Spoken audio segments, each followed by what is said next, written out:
taxes, inflation, and the breakdown of the family are causing us to fall behind.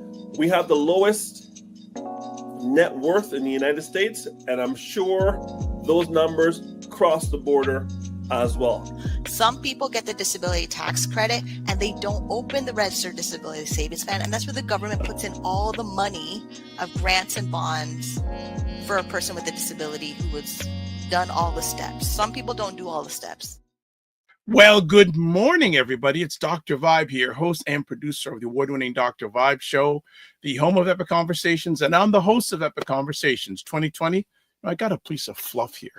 Got it off. All right, host, let me do it again. Good morning, everybody. It's Dr. Vibe here, host and producer of the award-winning Dr. Vibe Show, the home of Epic Conversations, and I'm the host of Epic Conversations 2018 Innovation Award winner, 2020 Best Podcast News Award winner given out by the Canadian Ethnic Media Association. I also co-host and co-produce the only online show in the world for dads and fathers. It's sponsored by Dove Men Plus Care.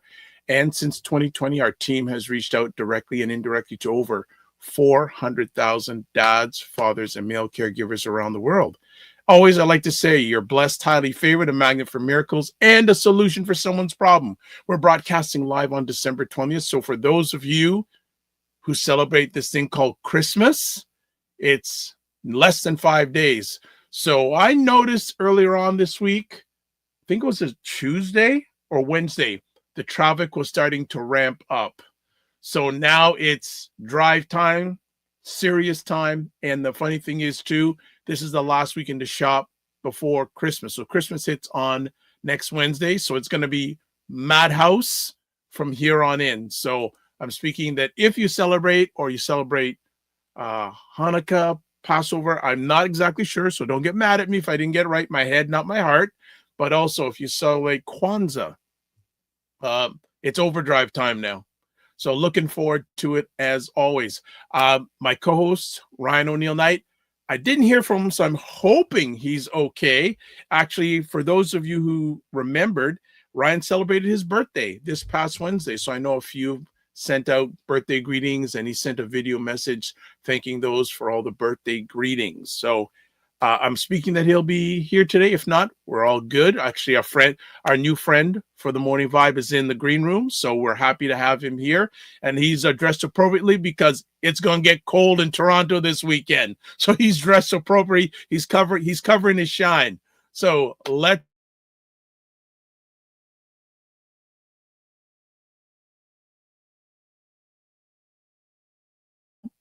There we go. Sorry about that technical challenge. Subscribe to the Dr. Vibe Show on YouTube and hit the notification button. We haven't cracked 1,630 subscribers yet. What's going on? So I'm going to say, if you haven't subscribed and you feel inclined to do so, subscribe. That'd be a good Christmas present. I'd love that pre-holiday or holiday present, 1,630 subscribers before the end of the year. I like 1,640. I just put it out there in the universe. Also, like the Dr. Vibe Show on Facebook, LinkedIn, and Instagram.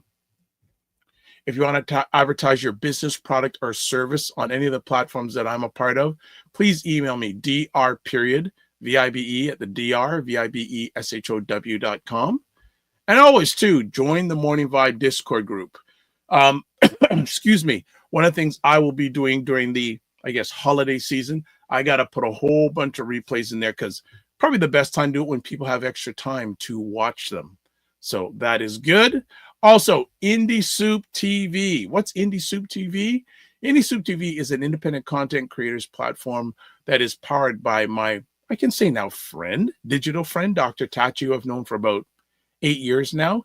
She's based in Fort Lauderdale, Florida. You know what?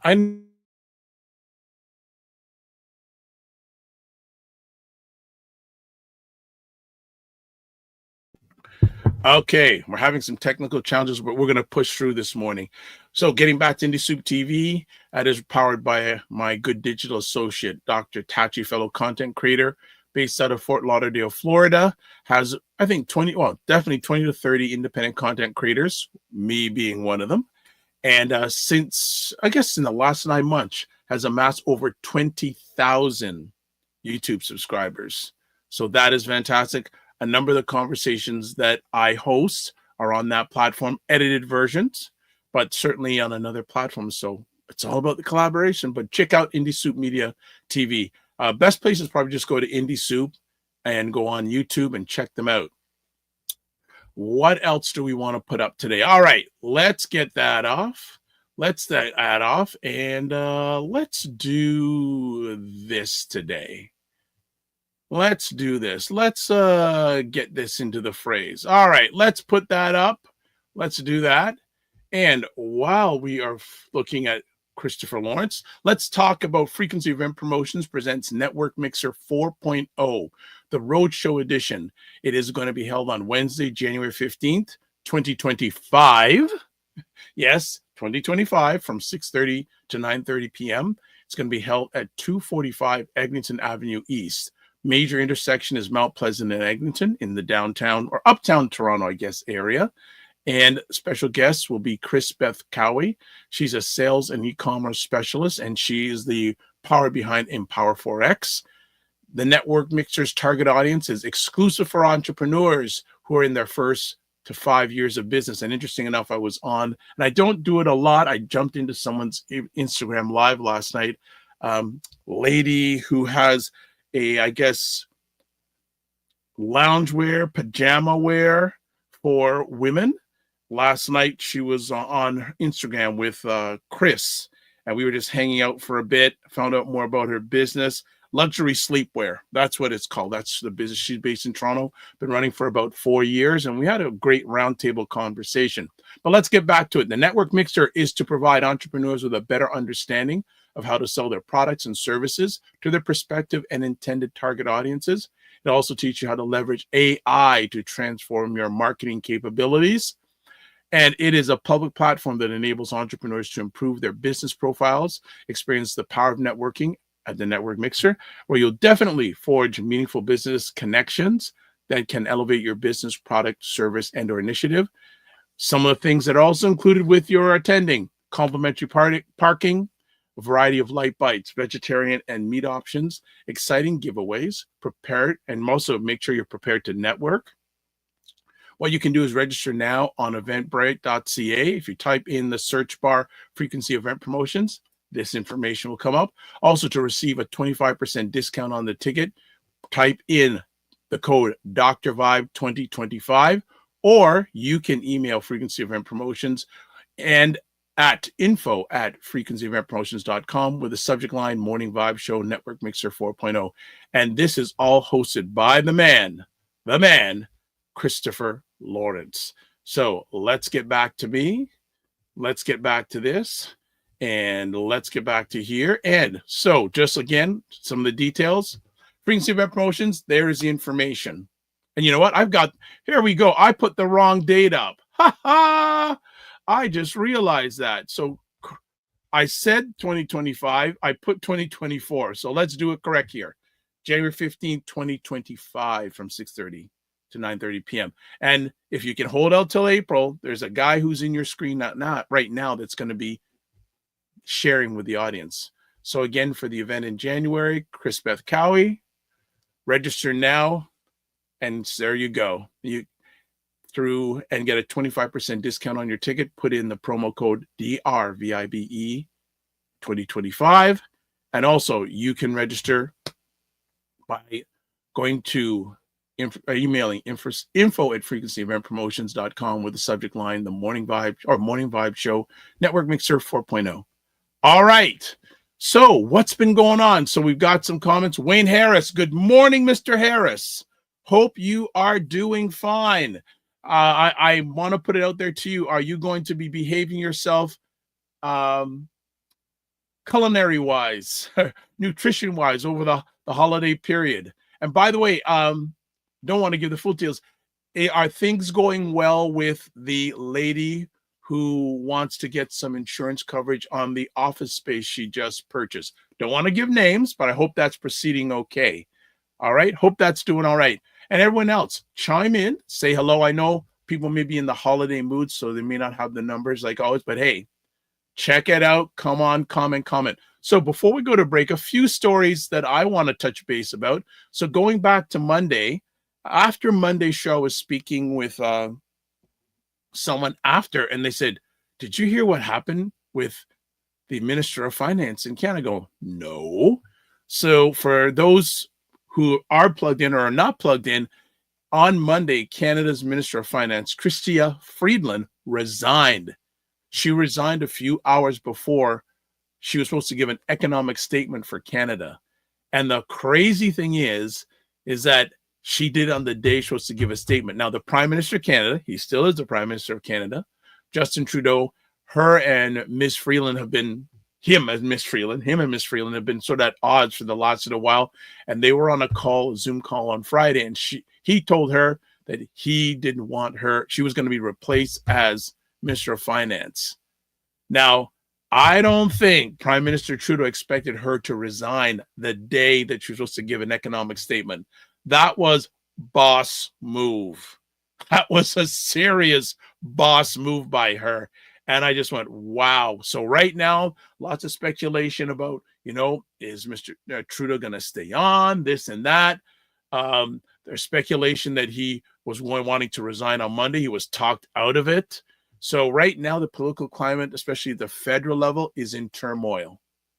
And I think also usually the Prime Minister, Mr. Trudeau, does year-end interviews with the media. He's canceled all of them. So there's a little bit of uncertainty and crisis going on when it comes to Canadian politics. All right. Frequency of Rent Promotion says, good day, Dr. Vibe. Also says, greetings to everyone and all. Yes, thank you, Christopher, last night for allowing me to come into your conversation with the young lady who has the luxury sleepwear. It's all good. It's all good. So that's one story that I want to chat about. And people, please feel free to chime in on that. Another story that I want to chime in about is, has anyone heard of the name Giselle Pellicot? Giselle Pellicot. Does anyone know about that person? Well, let me make you aware about this person. She was involved in a sexual assault trial and a mass rapes trial in France. And there were 51 guilty verdicts. 51 men convicted guilty. So a horrifying month-long mass rape and drugging trial concluded in France on Thursday with Dominique Pellicot and 50 other men all found guilty of rape or sexual assault. Dominique Pellicot, who solicited dozens of strangers to rape Giselle while she was unconscious, received the maximum sentence of 20 years for aggravated rape. 48 men on trial were found guilty of aggravated rape, with 2 found guilty of sexual assault. So I want to put it out there that I am really upset about this, and really, really upset. And as a man, we have to be better. We have to be better. This domestic abuse of women is something I do not tolerate. And I know I may have mentioned it on 1 or 2 programs in the last few weeks. Someone has brought to my attention how terrible this situation is. And I'm just putting out there, I don't know what's going to happen in the future. I'm just putting out there, maybe I'll become an advocate for women who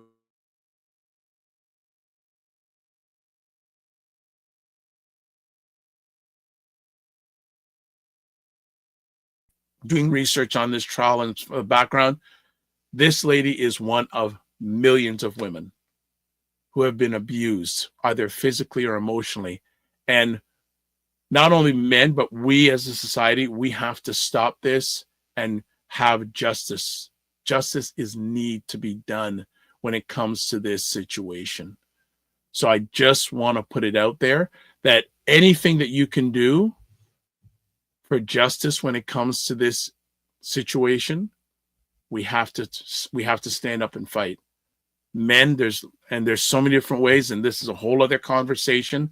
And I'm planning to, all things being good, sooner rather than later, have some conversations on this platform about this subject, because it's really, really, really important. And it's really, really made me do a lot of deep thinking on how I can be better. And not saying I'm an abuser or anything, but very, very, and I think we started it, was it last Friday? We were having, I don't know if it was last Friday or last Monday, we were having conversations. We were talking about relations between Black men, Black women, the Black family, all those things. So something is stirring in me. I don't know where it's going to take me, but something's stirring in me. All right. Just wanted to make sure that was put out there. One other thing I want to say quickly, Canadian government also this week pledged to give, was it $180 million for Black nonprofits, and I think also entrepreneur programs. That's a whole other conversation, because I want to be honest with everyone out there. The last few years they had entrepreneur programs. The results have been mixed. I would say mixed at best. Right? Oh, Wayne Harris says the eagle has landed. Can you give me some more context on that, Wayne? Please, I really want to know what you mean more by that, about the eagle has landed in that context. But getting back, yes, the Canadian government has pledged, I think it was $180 million. And it's I just read something and just in my mind saying, will these programs this time have a better outcome than the mixed outcomes of these entrepreneur programs in the past few years? What do you think? Especially if you're a Black Canadian, what do you think about these entrepreneur programs? You know, if you've been involved in any of them, love your feedback. Would love to get your feedback if possible. But there's a number of big things put out there. But we have a new friend coming on the Dr. Vibe show this morning, Jamal Burger. And he's the executive director and founder of a great organization called the Kickback Foundation. So we're going to find out a lot about him, a lot about the organization.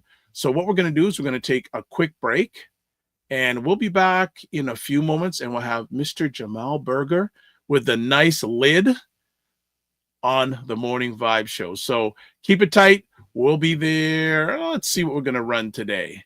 Let's do this. Yo, what's going on, everyone? My name's David Archer, anti-racist psychotherapist from Montreal, Canada. And I wanted to take a moment to give a special shout out to Dr. Vibe and the Dr. Vibe show. If you're looking for the best conversations, even if you're looking for someone who could help to support you and help you to improve your outlook, the way how you're thinking about things, and cares about the culture, look no further. Go and Google Dr. Vibe, the Dr. Vibe show, and you're going to find the man of the hour.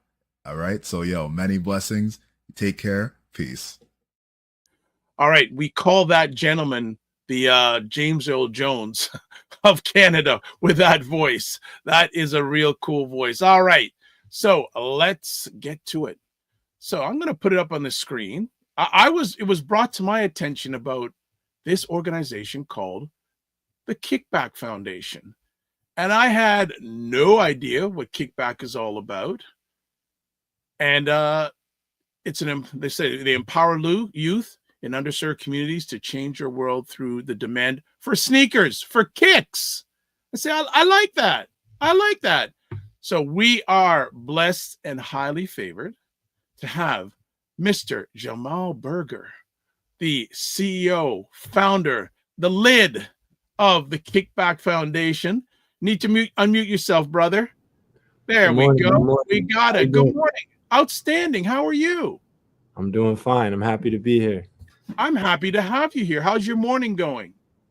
My morning's been eventful so far. We're actually setting up for a holiday sneaker drive tomorrow, where there's going to be over 250 kids showing up to get brand new shoes for the holidays. So we're just packing everything up to get settled and started. Okay. All right.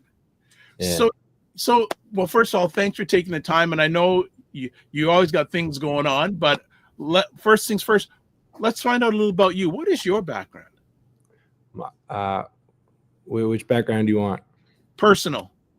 Okay. I born and raised. My mom had me when she was a teenager. I grew up right here in the heart of Toronto. I've been downtown my entire life. I love it here. I grew up in a situation where just touching on the point that you raised about the demand for sneakers, I grew up in a situation where when I was 12 years old, I remember going from a kid size to an adult size. My mom looked at me and said, if I buy you these shoes, I can't buy groceries. And Wow. yeah, it ensued a lot for me where I decided to take the onus and responsibility to look after myself my own way, to make money my own way, and not just me, but a lot of my other friends. And when you grow up in an environment where, positive options are scarce, you pick from the rotten apples, and in picking from those rotten apples, you get yourself in trouble. So I got myself in a bit of trouble early on, but like when I got my cop car lesson and got brought home in that and saw my mom's reaction, I like immediately switched. But luckily enough, like the time I got brought home in a cop car, it was like for something pretty innocent. I tried to steal a novel with a basketball player on it because my teacher told me I couldn't read a slam magazine in class. So Wow. yeah, I learned my lesson, but it was like for something very slight.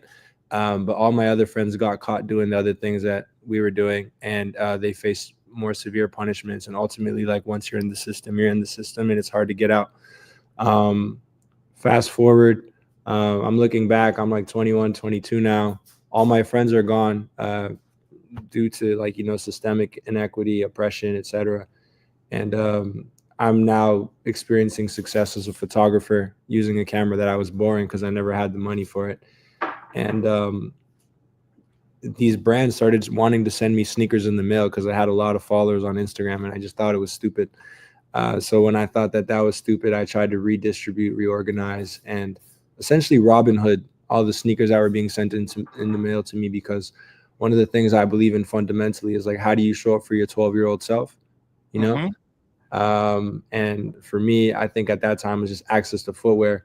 For basketball, for school, high school, you need an all black pair. So you need an all black pair of shoes, plus you need basketball shoes, or plus you need sports shoes. Like, it's crazy. It's crazy to be able to show up equally. So what started off as a sneaker drive is now this like comprehensive organization where we are running multiple programs a year, and we use like sports, art, and education as vessels to respond appropriately to like what the community needs and what's appropriate for helping them achieve, develop, and cultivate skills and confidence to like go after their dreams on their own. Wow. There's a lot to digest here, so I'm going to pull out one or two things. First, what things from your raising by your mother do you still walk with today?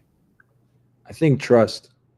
My mom had me at 16, so she never had a chance to grow up and like be her own adult. She went from being like a daughter to a mother.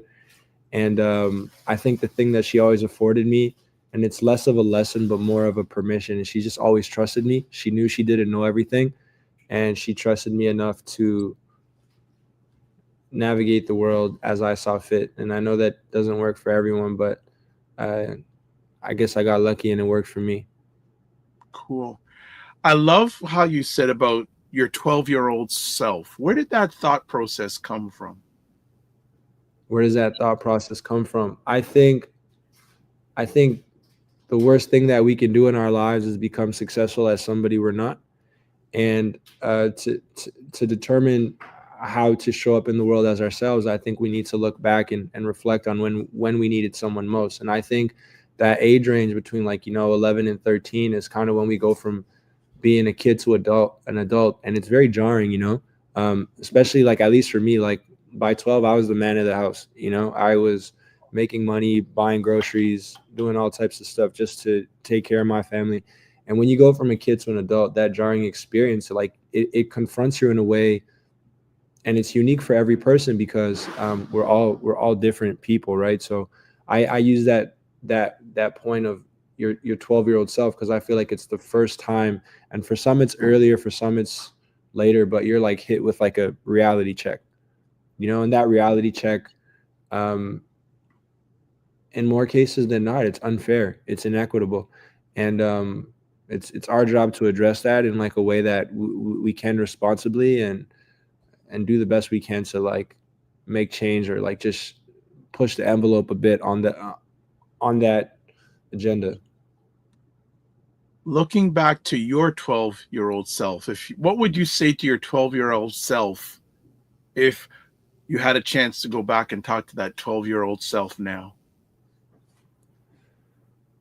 Some things are out of your control.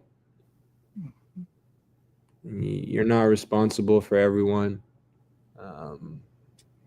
And all you can do is work hard and pursue your dream and trust that it's going to work out.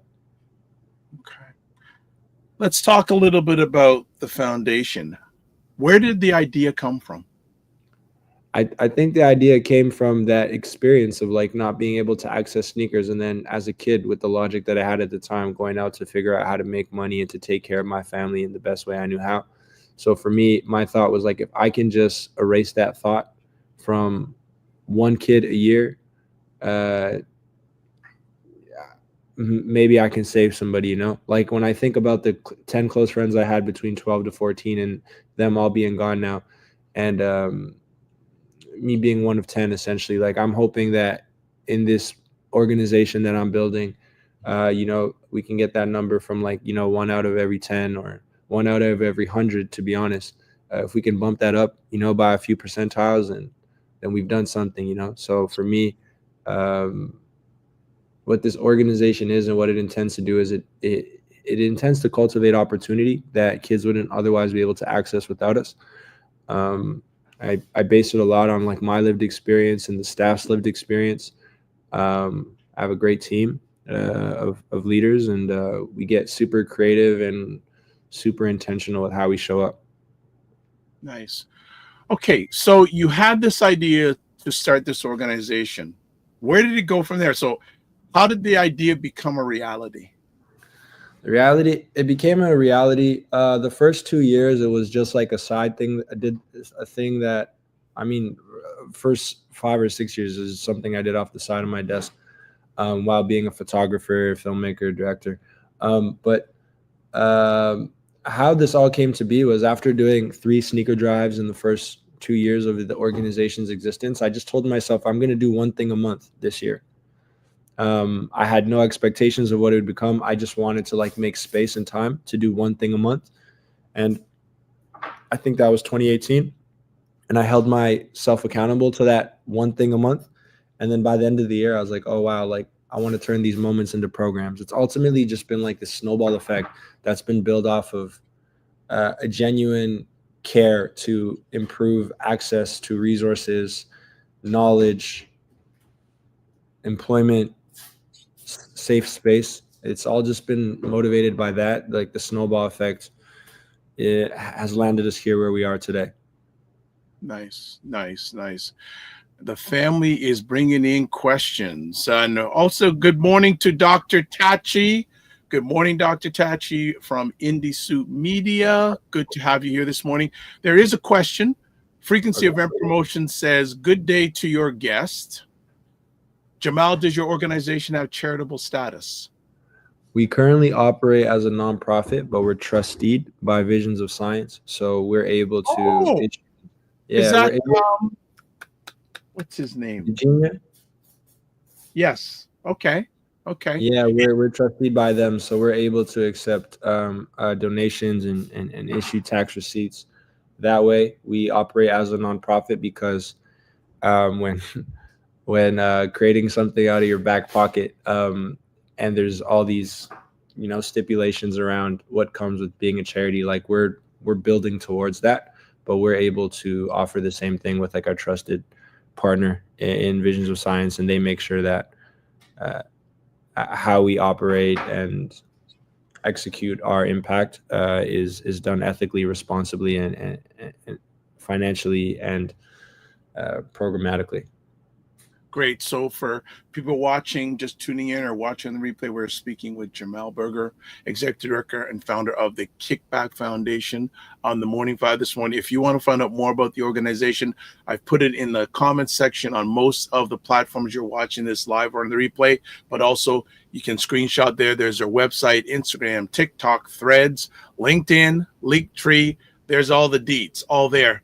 So Jamal, when things got started, what was the first moment that you said, you know what, we're on to something? The moment where I felt like we were onto something was when it went from just like, I think that year where I was doing one moment per month. I think by December, like Puma hit us up and said, "Hey, we have this sneaker. We want to do a campaign around it. We have money for you to run a campaign." And I took that opportunity to do something impactful while campaigning simultaneously. Just with my background in photography and commercial, like I do want to challenge the status quo around all the money that goes into marketing campaigns, and ultimately, like, for no one to really care about it. I feel like there's so much imagery in this world today that like nobody, a like doesn't mean anything. Like, people got to love what they see, and for people to love what they see, like, they have to connect with it and resonate with it emotionally. So I felt like we had that moment, that breakthrough moment, when Puma reached out to us and gave us an opportunity to do a campaign that was related to reducing gun violence and raising awareness around the implications of it. So we did like a big basketball tournament in the community that I grew up in, and we had like over 400 people show up, and every kid was happy. And hearing parents say, like, you know, you never see this many Black kids smiling at once. You never see people come together like this and feel safe with each other.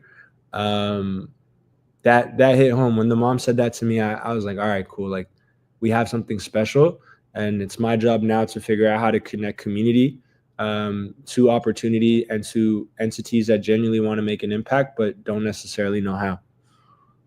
Okay, 100%. Frequency Event Promotion says, great initiative, Jamal.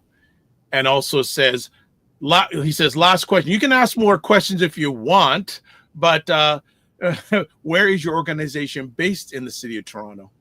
We service like the Regent Park community primarily, but we also impact neighboring communities such as Moss Park, Esplanade, Blake, Jamestown.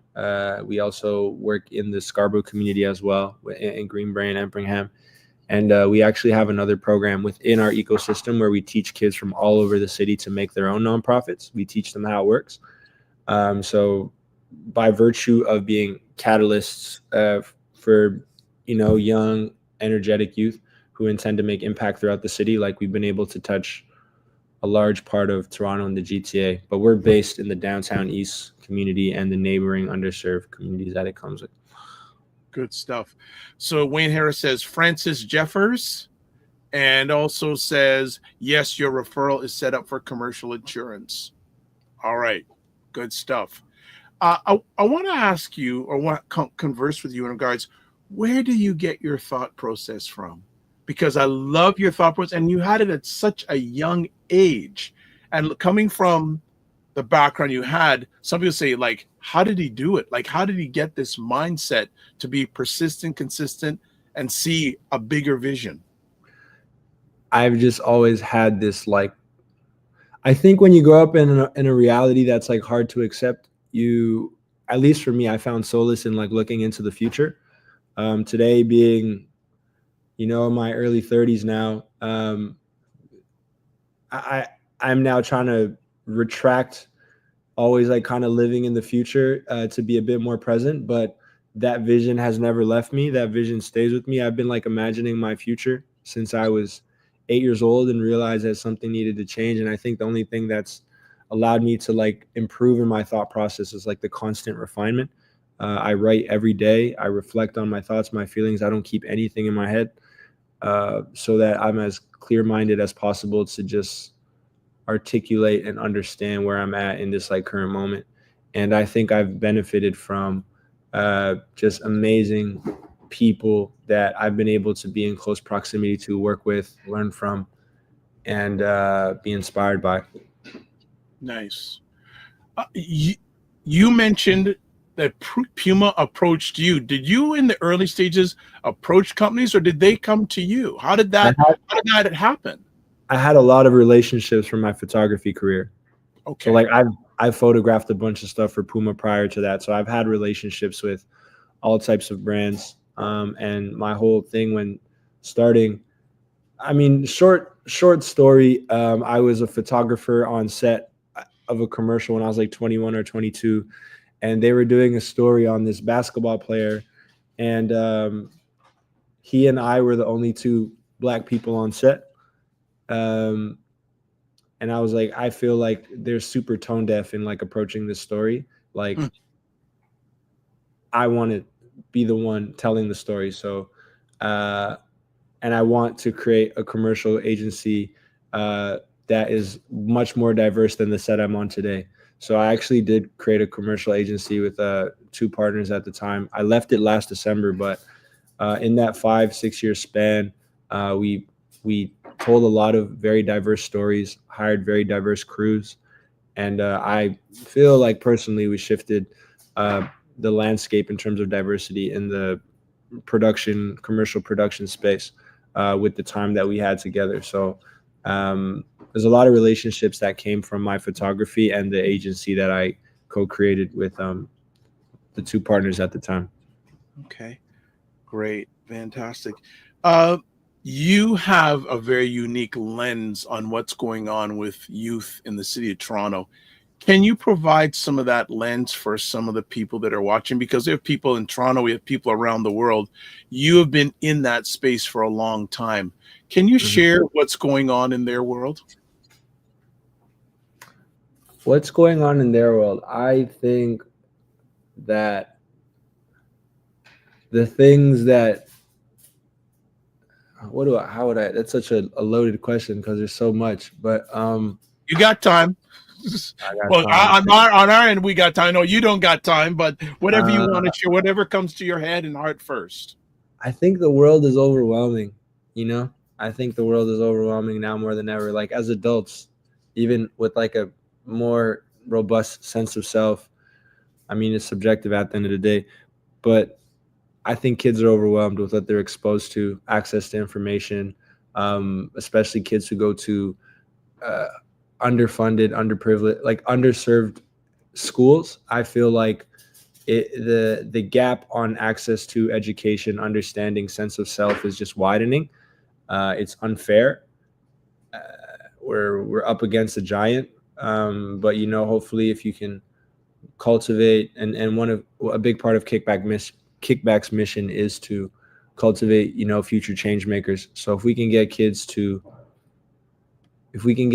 to pursue excellence while in the back of their minds and or the front of their minds think about how they can be of service to a larger community, I feel like we can put up a valid fight against that. How is their reality at their age different than the realities you faced at your age? I feel like I think the reality that is different is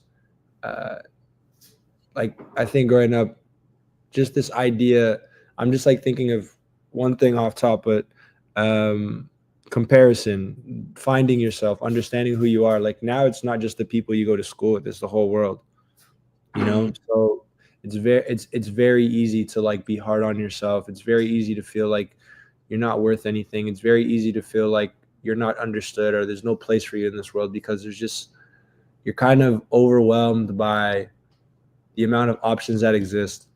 And I also feel like I have little sisters who face this challenge, but now there's a world in which like you're expected to use a computer when you go home to get your homework done, not only to get your homework done, but like to complete the sheet, like there's huge gaps. There's huge gaps in terms of access, and it's unfortunate. And ultimately, Kickback is very tactical in its approach.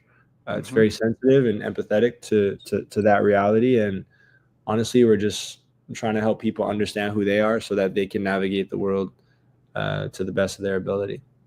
Because the world will try to tell you who you are, and it's really important to understand who you are first so that you can like go up against that to the best of your ability. I just want to stay on what you just shared for a moment in regards to gaps. Do you feel the gaps that the youth are experiencing now are greater than the ones you experienced when you were their age? I think it's all relative. Okay. I mean, objectively, I do think the gaps are greater because the technological gap is a gap and is a huge world to explore in itself. But I feel like it's relative. And you just kind of have to meet them where they're at and lead with question.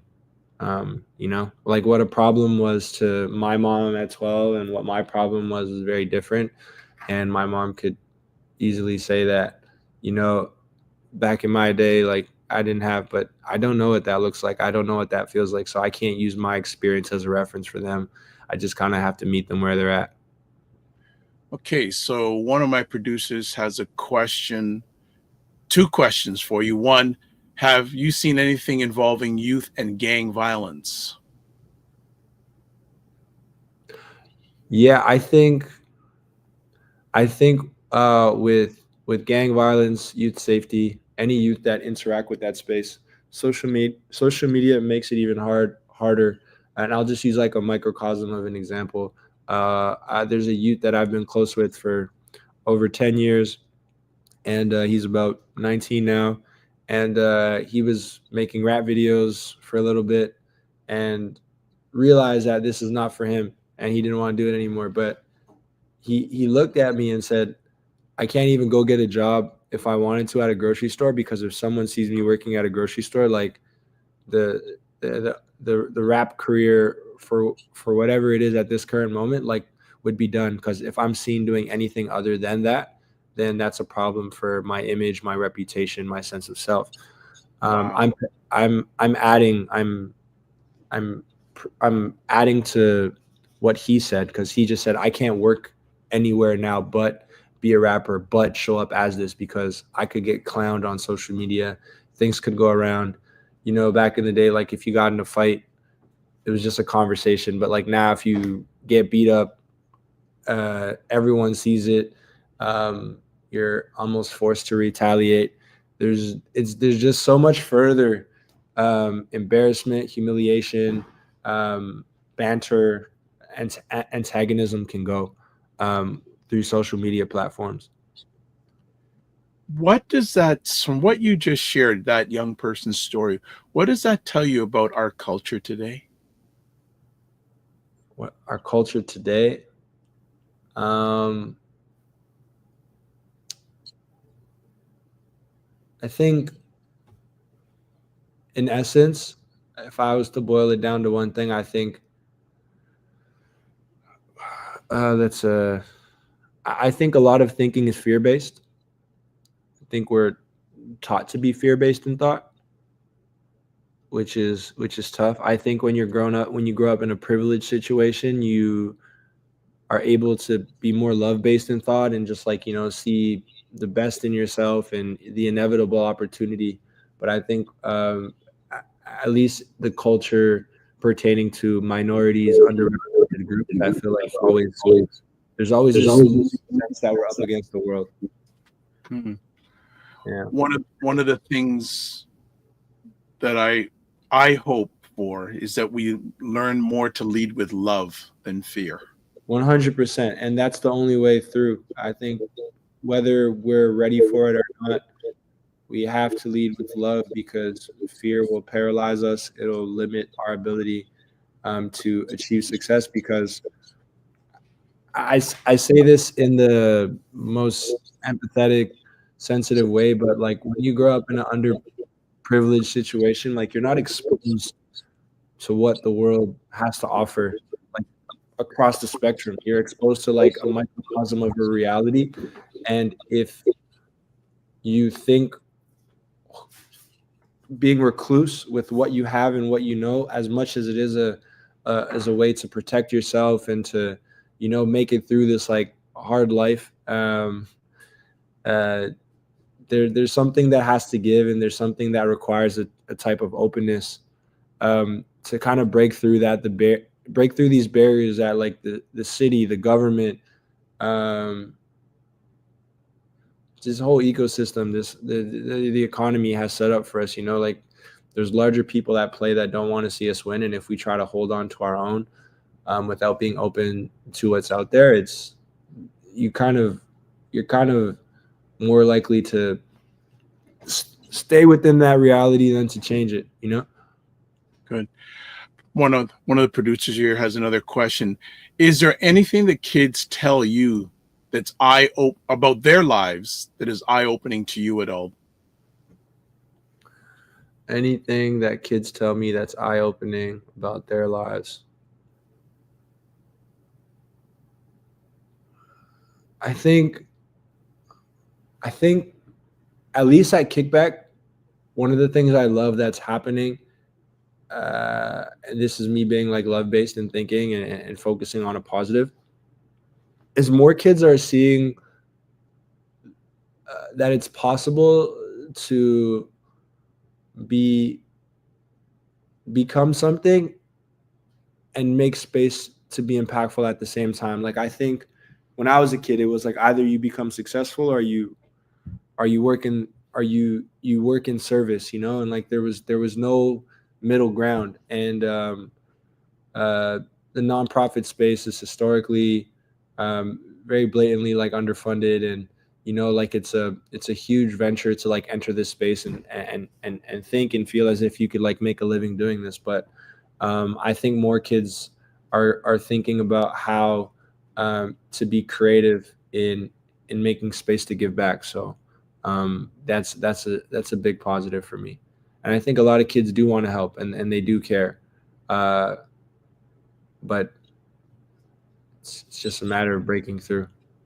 Nice. Well, let's talk a little bit about what your organization does. So what does Kickback do? What does Kickback do? We equip kids with the skills and confidence they need to chase their dream. We inspire them to see the world differently, reimagine their futures, and we hope that inevitably pushes them to become the future change makers we believe the world needs. We run 5 programs a year, and what the sneaker was when we started as an award. And our website is going to be updated in the new year, so look for that. We've definitely evolved, and I say we've evolved because the sneakers used to kind of be the icing on the cake, but now we've realized that Kickback it's less about the reward of a sneaker and more about helping kids step into worlds that they wouldn't have been able to access without us. Okay, and I see that. Go ahead. So it's like we have a program where we take kids to a new province in Canada and we get them hiking. Kids aren't going to hike without hiking shoes. Kids aren't going to play tennis without tennis shoes. Kids aren't going to run without running shoes. Kids aren't going to step into creating their own nonprofit if they don't feel like the person teaching them how to do that started off at the same position as them, you know? So we're in this place now where we're trying to facilitate the first step. Nice. We work with a lot of brands. Yes, you do. We work with a lot of brands because, again, there's so much in this world now that you kind of have to stop kids in their tracks, you know? Like, they're not just going to show up for, like, the traditional barbecue. They'd rather be on their phones and scroll, you know? So you kind of have to grab them with something like, no, it's not just like a barbecue. It's like a barbecue with Puma, and there's going to be basketball and giveaways and and you just got to get them. And then when they get there, they realize, oh wow, there's so much more here. There's like mentors that are willing to listen to me, have a conversation with me, and help me navigate current issues and challenges I'm facing in my life. Nice. So we surprise them. We get them there, and then we surprise them. We throw them off, and we let them know, like, yeah, this is what it is. All right, like, I'm no different than you. And I'm still figuring a whole bunch just as you are, just so we're just in different positions, but like, you're respected and we want to empower you. Just out of curiosity, I'm looking at all the programs that you run: one-on-one, youth ambassadors, Kickback Run Club, flag football, girls basketball, Reframe. Is there anyone you just want to share a little bit what it's all about? Yeah, I think I'll use Kickback Run Club as an example. Kickback Run Club is a run club for all ages. So anyone listening, watching, like, you can come too. Bring your kids. Anyone who completes 3 runs gets a brand new pair of Asics running shoes, which are the best running shoes right now. And at the end of the year, we give everyone free access to bibs so that they can run the Toronto Waterfront Marathon, either the 5K, the half, or the full. Okay. This year we had about 130 people cross the finish line. And my goal and my dream is to get to a place where, I don't know, by 2027, 2028, we have 1,000 people crossing the finish line. We had one of the kids in our program run the Chicago Marathon this year. Last year we had 5 kids run the LA Marathon. And the goal next year, if anyone wants to donate to anything specifically, our plan is to get kids running the Washington Cherry Blossom Run, which is a 10-mile run. We want to take them to the African American Museum. We want to bring them to Howard University and show them what a HBCU looks like. And we want to make that like a 4 or 5 day experience. So that's what we're working towards in the early part of 2025. Nice. I want every program at Kickback to be a dream come true, because I feel like every kid deserves to see the dream come true. I love that. I love creative ideas. What you just said, helping make dreams come true. I love that tagline. Because once you see your dream come true, once you realize you could do it again, and that's when we're equipping kids with the intellect and the intuition to understand that, like, hey, I got here. Okay, now I can get there. Sometimes a kid's first dream is to make money or access something that they never knew, and then sometimes it takes you down the wrong path, but we hope that this can take you down the right one. Nice. Good morning, Right Way Home. Good to have you here. And also we have Wayne Harris saying, I remember selling T-shirts at Caravana years ago, and I had kids I was mentoring who were afraid of being seen doing the same thing. I was making 6 figures and they made $15 an hour. I know you probably have some more to say, so if you want to continue what you were in your comment, that'd be great. This is great. This is fantastic. What does it? I want you to shine light on the people that help you run this. How important, how valuable is your team? My team is everything. They've made a lot of sacrifices. This is an underfunded sector, so everyone is taking a pay cut to be here. Wow. Right. And it's unfortunate, but it's the truth. And they show up with a smile. They keep me positive. I feel like the team is a majority female, so I got strong women keeping me in check, and I love it. What are you looking for when you look for people to become part of the team? I look for understanding first and foremost.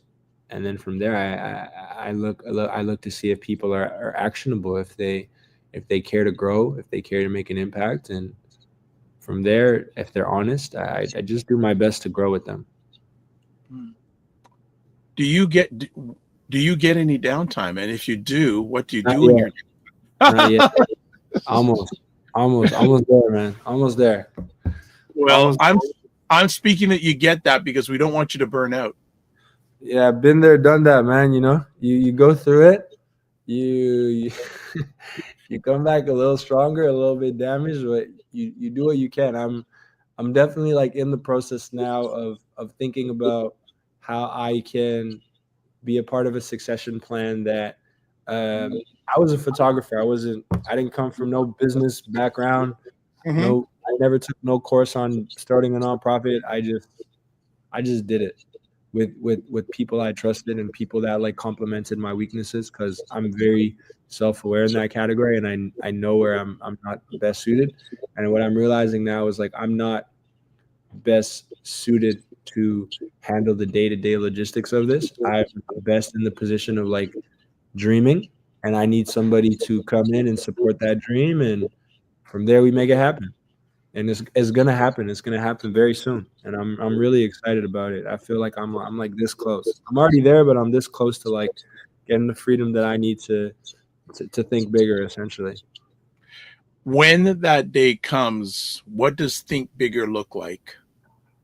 Oh, exactly what I was saying. Like I want to bring 20 kids to Washington, but I mean, if I could bring 50 kids to Washington, or 50 kids to Tokyo, or to run the Tokyo Marathon, or if I could, I don't know. I just want as many dreams to come true as possible in this organization, And I want to change the landscape of Toronto. I want to change how people think about the city. And I want to stir up demand for further nonprofit investment, because we're going to make through this whole journey of being underfunded, under recognized. We're highly recognized and highly favored by the community, but the communities that are highly favor us, they don't get money either, you know? So the people who make decisions need to come to realizing that nonprofits and charities are ready to evolve, and we need support, and we need action, and we need trust. Has the challenge of getting the support from when you started to now, is it the same, more challenging, less challenging? Where's that at this date? It's the same, because when it gets easier for me, it's just going to be harder for someone else. You know, like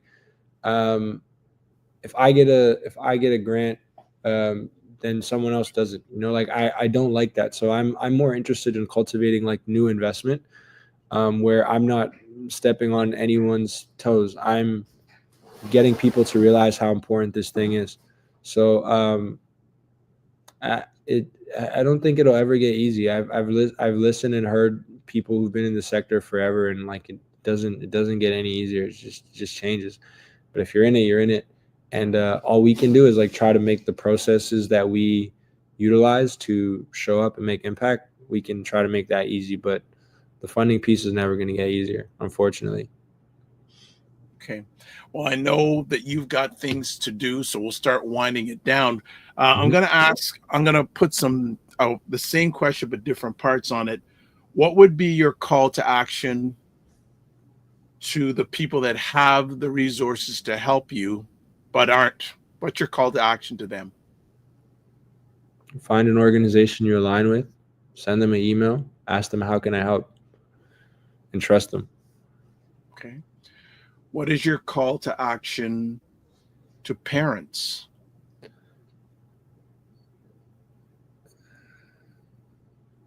Establish an understanding, and then trust them. You kind of have to. I think in this day and age, there's just even me, like I can't walk my little sisters through AI, but I can tell them it's important to understand, you know, and I can encourage them to go on that journey themselves. And, you know, whatever you learn, come back and teach me, because I'm too busy to like sit down and like learn it all myself. So put power and trust and love in your kids' hands, and ask them what they need, ask them what their dream looks like, and identify the gap, you know, and help them go through that gap, but put the power in their hands, you know, like I think anyone who's gone through some hardship and has come out successful was like given power very early on. You know, we can't like can't be overbearing in this process of self-discovery, because there's adverse effect to that. So just give kids space, trust, but yeah, establish that understanding first. What's your call to action to the young people? Call to action for the young people: ask for help. Like that. What is the vision for 2025 for the Kickback Foundation? Structure, succession, efficiency. Okay. Is it a vision for you to have succession planning done by the end of 2025? 100%. I already have it in place. Like I know what the next 3 years looks like. Nice.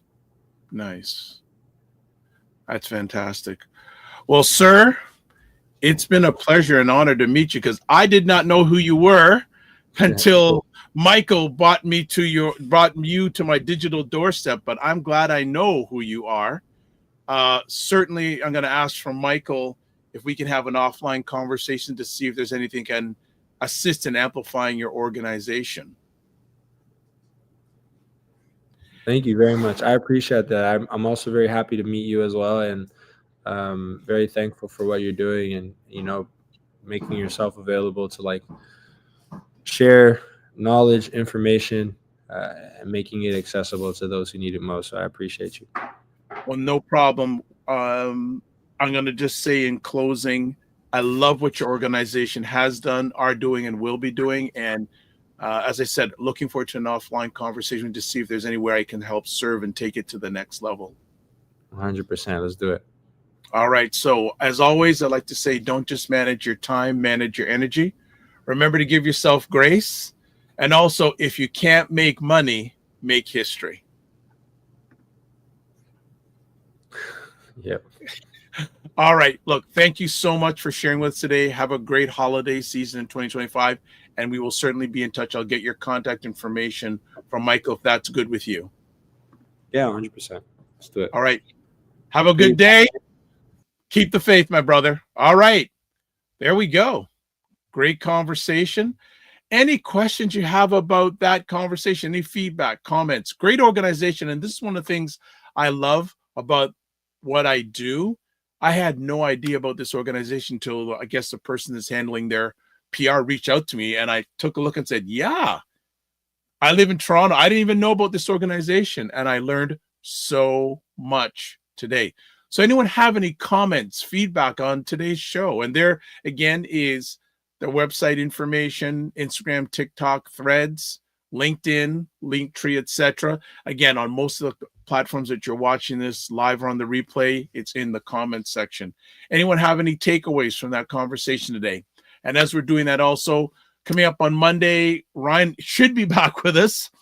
We have a guest on Monday. And again, throughout the holiday season, we will be broadcasting live. There may be one day like December 30th, we may do a replay, but the rest of that time we will be broadcasting live. If we don't have a friend for you to share, myself and or Ryan will be chatting it back. Maybe we'll do a recap of 2024 and see what we're looking for in 2025. Anyone have any comments, feedbacks about today's conversation?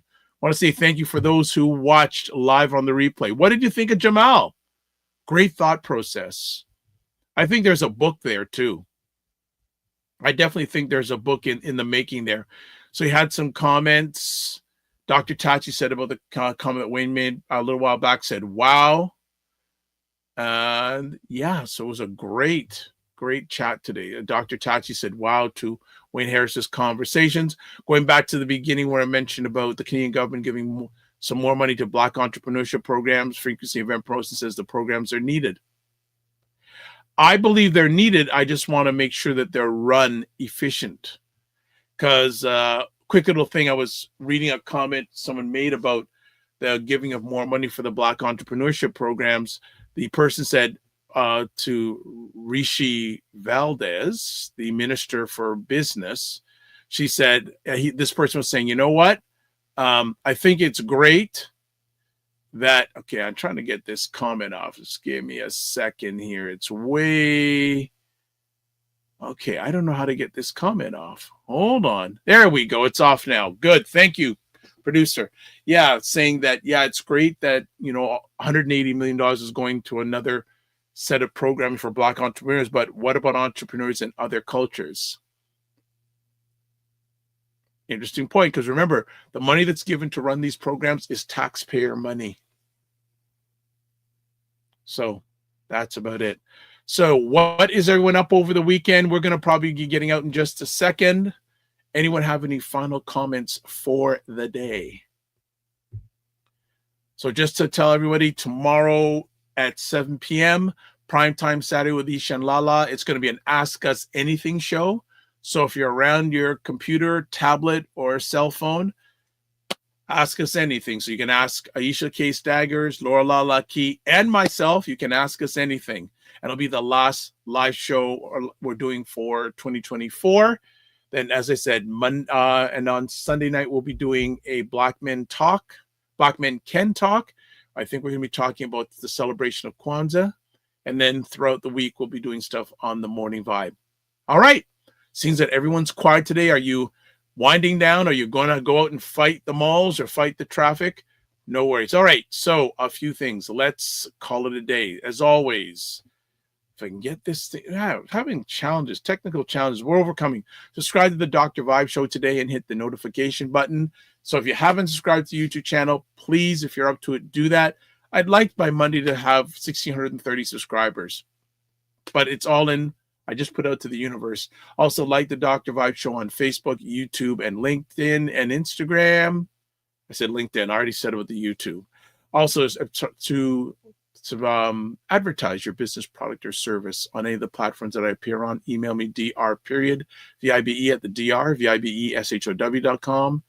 Join the Morning Vibe Discord group. Again, email me dr.vibe at the vibe.com. And this is where you can get a hold of Ryan Knight, Ryan Oneil Knight, and that's Knight with a K-N, not an N, K-N. LinkedIn, Ryan Oneil Knight. Instagram at ryan.knight99. Email address, workwithme@ryanoneilknight.com. And this is where you can get a hold of me, the Dr. Vibe Show website, the vibe.com, YouTube, Facebook, and LinkedIn, the Dr. Vibe Show. Instagram at the vibe.com. X, I'm still there, not a lot, but still there, at drvibe, and email address dr.vibe at the vibe.com.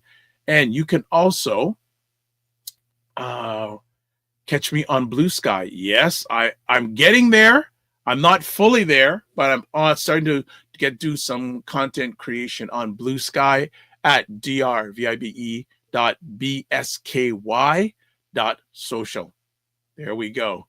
So as always, you can watch replays of this epic conversation at the Dr. Vibe Show on YouTube, Facebook, and LinkedIn, Afro Caribbean Business Network on Facebook, and Ryan Oneil Knight on YouTube. So that's it for today, family. So hopefully we'll see you on the weekend. Please stay safe. If you're in the Greater Toronto or Metro Toronto or Ontario region, we're supposed to be getting hit with a major cold freeze this weekend. So please dress warm, drive safe, and I want to say finally, lead with love. So as always, live your life as a dream. If you can dream it, you can make it. Sometimes you have to get small to get stronger. Block assumptions. Then aim bigger, aim better, aim higher, aim wider. Love, faith, and respect. And as always, don't just manage your time, manage your energy. Remember to give yourself grace. And if you're not making money, make history. God bless. Peace be well. Keep the faith and walk good.